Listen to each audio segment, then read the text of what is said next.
Hello friends, Mona's किचनमध्ये तुमच्या सर्वांचे खूप खूप स्वागत आहे। तर आज आपण अंड्यापासून एक मस्त झटपट आणि वेगळी अशी रेसिपी बघतोय। तर त्याआधी तुम्ही जर माझ्या चॅनलला अजून सबस्क्राईब केले नसेल तर सबस्क्राईब करा आणि बेल आयकॉनवर प्रेस करा, जेणेकरून मी जेव्हा नवीन व्हिडिओ अपलोड करेल तेव्हा त्याचे नोटिफिकेशन सगळ्यात पहिल्यांदा तुम्हाला येईल। चला तर आपण रेसिपीला सुरुवात करूया। इथे मी एक मध्यम आकाराचा कांदा घेतला आहे, त्याचे वरचे साल काढून घेतलेली आहे आणि त्याला छानपैकी छोटासा बारीक कट करून घेतलेला आहे। इथे मी 3 वाट्या घेतलेल्या आहे, त्याला मस्तपैकी ब्रशने आपण तेल लावून घेऊया।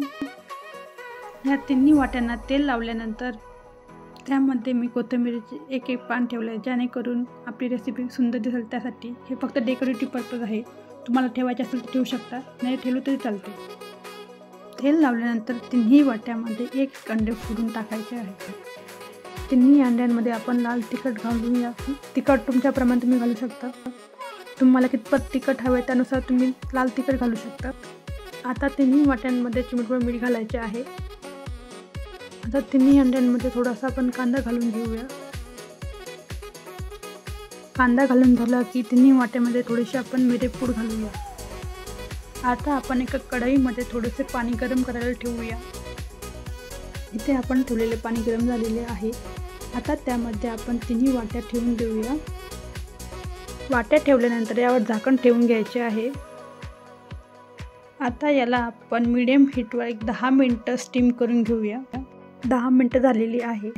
आता झाकण काढून घेऊया। एक टूथपिकची काडी घेऊया। काडीच्या सहाय्याने आपण आपली अंडे शिजली की नाही आपण ते चेक करूया। टूथपिक जर क्लिअर बाहेर निघाल्याचे समजायचं की आपली अंडी शिजलेली आहेत।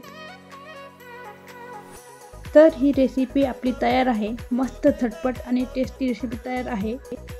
तुम्ही ही रेसिपी नक्की बनवून बघा आणि बनवून मला सांगायला विसरू नका।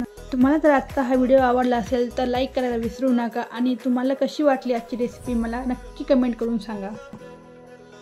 चला तर मग पुन्हा भेटूया अशाच एक मस्त नव्या रेसिपीमध्ये। धन्यवाद।